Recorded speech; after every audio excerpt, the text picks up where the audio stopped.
Welcome back. You're watching News9. I'm Shweta Kothari. Our top story at this hour: in a significant development in Sambhal, the district magistrate and the superintendent of police have reopened a Lord Shiva temple that was closed nearly 46 years ago. The temple, located in the Nakasa area of Sambhal, came to light during a raid by encroachment officers aimed at addressing illegal encroachments and electricity theft in the area. Now, during the raid, it was discovered that the well next to the temple had been filled and a slab placed over it, likely to conceal the site, following migration of Hindus and occupation by the Muslim community. The administration has now stepped in. The raid also revealed electricity theft in the area, with power being illegally supplied from mosques and madrasas. Officials found numerous instances of illegal connections, including 59 fans, a fridge and other electricity appliances being powered by stolen electricity. ये जो मंदिर मिला तो जब सुबह हम भ्रमण कर रहे थे तब पता चला कि किसी ने मंदिर को 3 ओर से ब्लॉक कर लिया है। एक ओर से खाली था, तो एक ओर से ये जो स्ट्रक्चर आपको दिख रहा है, ये स्ट्रक्चर जब दिखा तो हमने कहा इसको खुलवाते हैं, तो पता चला कि 3 ओर से ब्लॉक करके इसको भी एनक्रोच करने की तैयारी थी। सुबह जब हम लोग विद्युत चोरी के विरुद्ध अभियान चला रहे थे तो उसी समय जब यहाँ पहुंचे तो ये मंदिर दिखाई दिया था। इसके बारे में लोगों ने बताया, यहाँ के स्थानीय लोगों ने, जो कुछ हिंदू थे, उन्होंने बताया कि सन 1978 से बंद था। हाँ, अभी जब डीएम सर आए हैं तो इसको खुलवाया गया, अब इसकी साफ सफाई कराई जा रही है। वो बता रहे थे कि तात्कालिक ऐसा माहौल था जिसको बंद करके हमें जाना पड़ा 1978 में। हाँ, एनक्रोचमेंट भी है, उसको भी हटाने का हम लोग प्रयास करेंगे, उसको भी हटाया जाए। The district authorities continue their crackdown, with bulldozer action also being carried out in the region. ये सूचना थी कि भाई मंदिर है, इस तरह से इसको अतिक्रमण किया जा रहा है, तो उस दौरान फिर हम लोग इधर घूमते आए तो उसी में ये चीज हमने खोल के देखा तो मंदिर पाया। As tensions continue to prevail in the border area amid face-off between protesting farmers and security forces at the Shambhu border, the farmers have decided to halt their march. While addressing a press conference, farmer leaders mentioned that the protest will begin once again on 16th of December. Now, farmers have declared a 3-hour rail blockade in Punjab on 18th of December, alongside nationwide tractor marches, excluding Punjab, on 16th of December. Farmer leader Jagjit Singh Dallewal, while addressing the public, expressed gratitude to the Supreme Court for its concerns for his well-being. However, he emphasized that the lives of all farmers are far more significant. Remember, farmers have said that many of them have been injured while protesting in the past. Today, the police used tear gas and water cannons yet again to disperse protesting farmers at the Haryana-Punjab Shambhu border. And meanwhile, reports also suggest that one farmer has consumed poison at the Shambhu border, currently undergoing treatment at a nearby hospital, and is said to be critical. निकल वाला पानी है घग्गर दरिया का, इतनी सर्दी में जहां हाथ कांप रहे हैं उस पानी का प्रयोग किया, और पानी तब फेंका गया जब डीसी अंबाला और एसपी अंबाला, जो नेतृत्व कर रहे लीडर थे, जसविंदर सिंह लौंगोवाल, मलकी सिंह जी गुलामी वाला, ओंकार सिंह जी पंगाला और हमारे तमिलनाडु के लीडर आर नंद कुमार, एक तरफ वार्ता करते हो, दूसरी तरफ पानी मारते हो। अब देश ये बताए हमने भी वायलेंस किन्होंने किया है। आज सरकार का चेहरा सामने आया है कि घग्गर दरिया में जो नीचे केमिकल भरा पानी है वो फेंका गया हमारे साथियों पे, जब पीसफुली वो बात कर रहे हैं डीसी साहब से। इतनी बर्बरता पर उतर आई ये सरकार। आज सरकार का चेहरा, जो सरकार कह रही कि हम किसानों की आय बाई में दुगनी करेंगे, हम तो बहुत किसान के पक्ष में हैं, आज किसानों के ऊपर गोलियां चला रहे हैं रबड़ की। एक किसान की आंख में गोली लगी है, अब उसकी आंख की नजर भी जा सकती है, अभी हॉस्पिटल में है, अभी थोड़ी देर में पता चलेगा क्योंकि वो सीरियस है। तो कहने का भाव ये है कि इस सरकार का, बीजेपी सरकार का और हरियाणा की जो डबल इंजन सरकार है, उसका चेहरा सामने आया कि जो केमिकल भरा पानी घग्गर दरिया से सीधा वहां पंप लगाया हुआ है, आप चेक कर सकते हैं। और उसमें सभी केमिकल इंडस्ट्री का पड़ता है। और उससे देखिए जितने हमारे किसान भाइयों पर पड़ा है, अभी बाद में रिजल्ट आएगा कि उसमें से भी कितने और सिक होते हैं, बीमार होते हैं। मैं पहले से भी स्पोर्ट में हूँ। 2020-21 में जो आंदोलन चल रहा था उसमें भी हम स्पोर्ट में खड़े थे। किसान सिर्फ अपना एक मिनिमम प्राइस मांग रहा है फसलों का कि भाई हमें दिया जाए। उसके ऊपर क्या मिल रहा है किसानों को? अभी आप देख रहे हैं या बॉर्डर के ऊपर ये आंसू गैस के गोले छोड़े जा रहे हैं। सरकार से यही अपील है कि किसान भाइयों की जो मुद्दे हैं, जो बातें हैं, आपने वादा किया था, जो 13 महीने किसान भाई बैठे थे, उन वादों को पूरा करें। और जो सरदार जगजीत सिंह डल्लेवाल जी बैठे अमृतसर पे, उनकी भी एक बार उनके हालात देखकर कि भाई हाँ, उनकी हेल्थ को कितना नुकसान पहुंच रहा है, उसको भी एक बार ध्यान में लेना चाहिए। किसान नेता सर्विस सिंह पदेर हमारे साथ है। क्या तय किया गया? 16 और 18 कार्यक्रम क्या है? 16 को पंजाब के बाहर ट्रैक्टर मार्च होगा। 18 को पूरे पंजाब में हर तरह का 12 से लेकर 3 बजे तक रेल रोको होगा। हम किसानों को, मजदूरों को, नौजवानों को, व्यापार मंडल को और आम जनता को अपील करते हैं, अधिक से अधिक रेल रोको में शमूलियत करिए।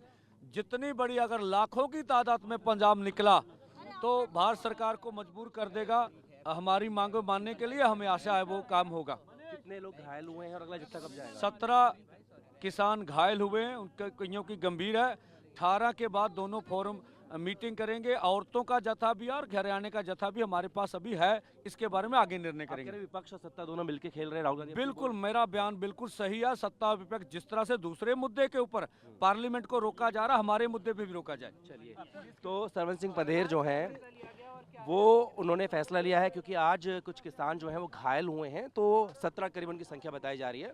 तो इसलिए अब अगला मोर्चा कब निकाला जाएगा, उसके लिए दोनों के दोनों जो फॉर्म हैं वो मिलकर फैसला लेंगे। लेकिन ये जरूर ऐलान कर दिया है कि 16 दिसंबर को पूरे देश में पंजाब को छोड़कर ट्रैक्टर मार्च होगा।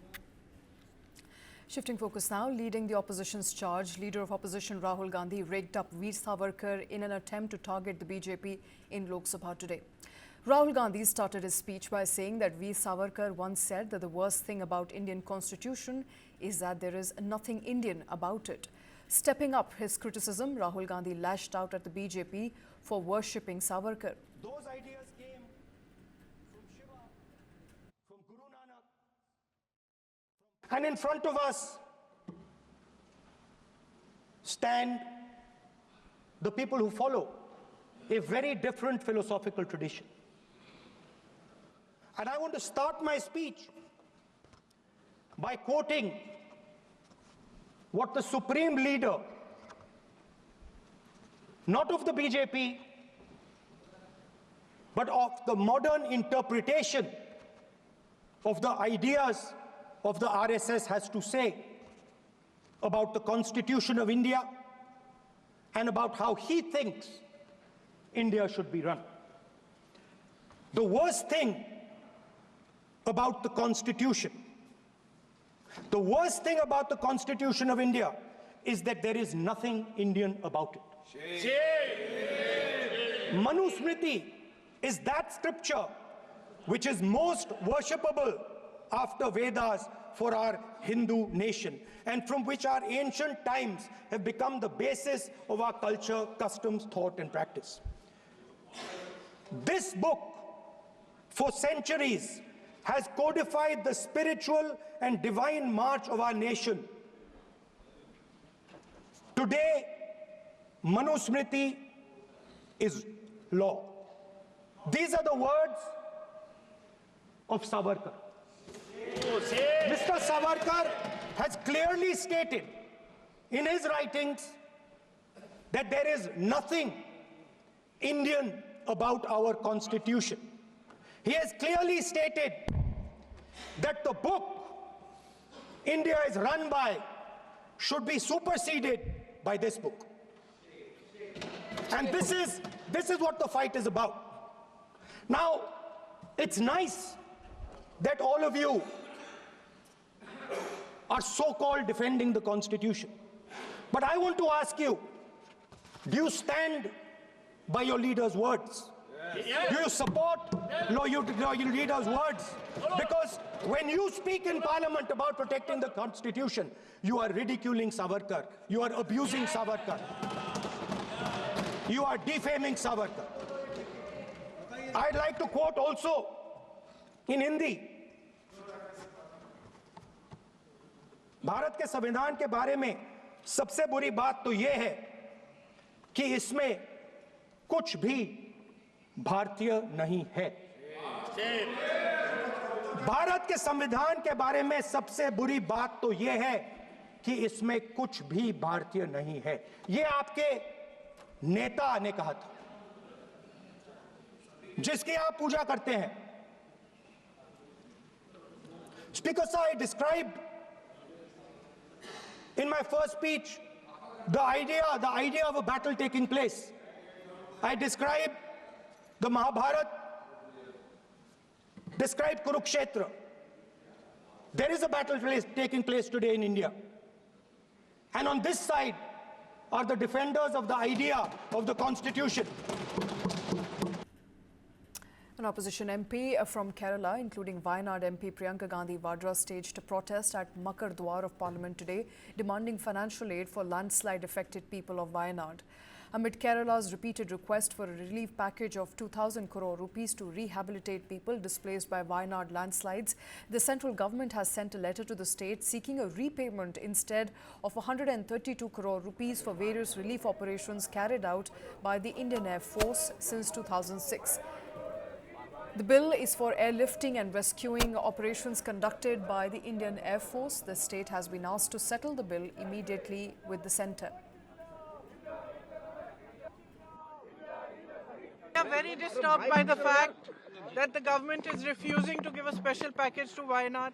We have requested, we have gone to the Home Minister, we have written to the Prime Minister, we have gone to everybody possible to declare that this is a calamity of a severe nature and to give a special package.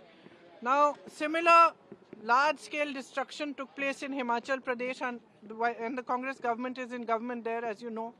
They have been demanding for the longest time that the centre helps and gives the assistance that's required for those victims. Here in Wayanad, the whole country has seen the devastation and the pain and the suffering of people. And yet, just because of politics, in both cases, the central government is refusing to do what is due to the victims. It is their due. They are citizens of India. There should be no discrimination at times of natural disasters, at times of pain, at times of suffering of any kind. That is a time when central government, Prime Minister are supposed to behave like custodians of every Indian citizen's life and every Indian citizen's livelihood. That is a time when they are supposed to set politics aside and give the assistance required. We are actually deeply disappointed because we expected that at least highlighting this issue, going to them, explaining the kind of pain and suffering which frankly they themselves have seen. Prime Minister himself has seen. He has met those victims. So we thought that at least out of humanity and compassion, what is due to the victims of Wayanad, of the tragedy that happened there, should be given to them. And frankly, we are still hoping that the government will have some compassion, some humanity, and will do what needs to be done. Because this is a matter which is above politics. And Telugu superstar Allu Arjun walked out of Hyderabad's Chanchalgooda prison today at about 6:40 in the morning. This comes a day after the Telangana High Court granted him interim bail for 4 weeks in connection with the stampede at premiere of his film Pushpa 2, The Rule. Now, while the bail was approved on Friday, a delay in paperwork meant that Arjun had to spend the night in jail. Prison authorities followed the manual which prohibits releasing of prisoners at night. Now, as a part of the bail condition, Arjun also submitted a surety of 50,000 rupees. The actor was arrested on Friday morning from his Hyderabad residence. Chaos unfolded later that day when the interim bail order was issued just as police were escorting him to Chanchalgooda prison following a lower court's decision to remand him to a 14-day judicial custody. Thank you. I'd like to thank everybody from all over for all your love and support. Thank you so much. I'm genuinely touched by everybody's love from all over the country and everywhere, from all the industries, all the people, all the states. Thank you so much for all the love, and especially my fans. Thank you, Andy. Thank you. I love you, my fans. Thank you so much for your unconditional love and support. And of course, I cannot finish it without saying the thanks to the media. Thank you so much. I like to thank the entire media for all your love and support. నేను ఒకటే చెప్తానండి, once again, we're extremely sorry for the family and I will personally be there to support them in whatever way possible. It's purely accidental. Cinema theatre, I'm inside a cinema theatre watching a film with my family and an accident happened outside, which, I was inside a theatre watching a movie with my family and the accident happened outside. It's purely of no direct connection to me. It's purely accidental, purely unintentional, and my love and sympathies are genuinely there with that family and I'll be there I'll be there to support them in whatever way possible. And I've been coming to the same theatre for the last I've been coming to the same theatre for the last 20 years and I've been to the same place more than 30 times and never any accident like this happened. It is purely unfortunate accident and we're extremely sorry for the accident that has happened, which is totally out of our control. Because national media is here, I want to thank all the media throughout India who has given extraordinary support to Mr. Bunny during his film success and during the yesterday events and all these things. I particularly bow to media that the support you have given. Thank you very much. In a major development, an FIR has been registered in connection with alleged 167 crore rupees corruption scandal involving the procurement of PPE kits, masks and other COVID-related equipments in Karnataka. The FIR was lodged by a government official at the Vidhan Sauda police station and names 5 doctors, a logistics export company and several public representatives. Amid mounting outrage, the Karnataka cabinet has decided to form a special investigations team to probe the alleged irregularities. This scandal revolves around inflated prices and irregularities in the purchase of essential medicines and equipment during the pandemic. With public trust at stake, the SIT's findings are expected to shed light on what really went wrong in one of the state's most sensitive procurement exercises. The action was taken on the basis of recommendation of an inquiry panel headed by Justice John Michael D. Kuna, who said that large-scale corruption has taken place in the COVID management in Karnataka.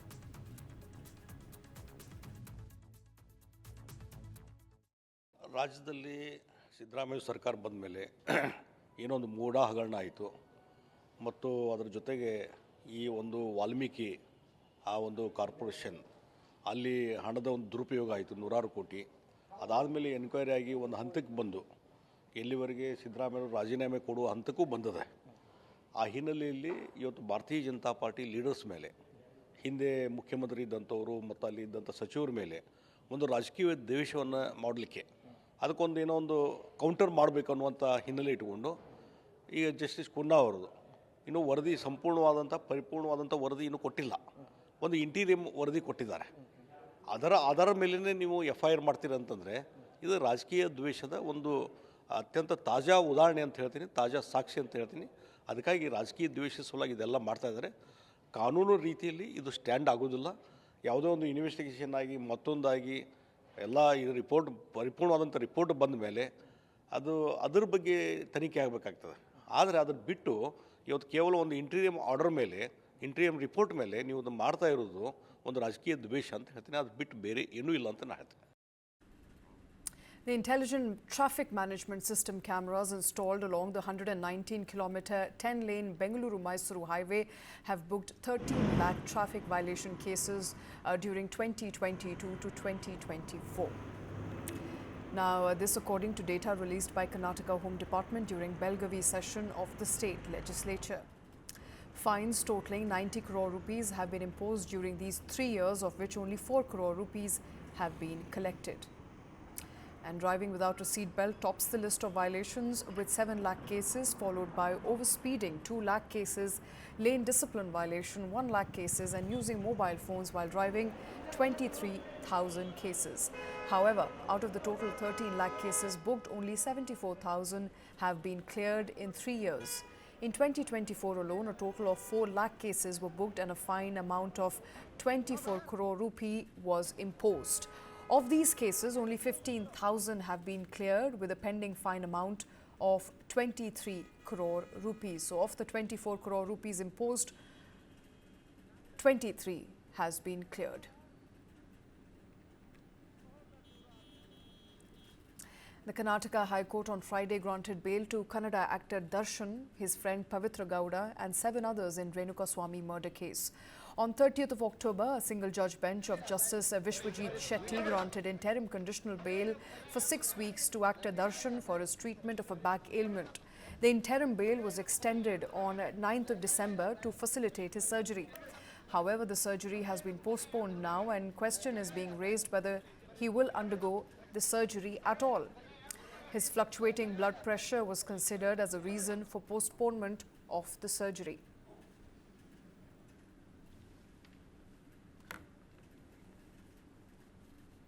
And that's all we have on the show. Thank you very much for watching.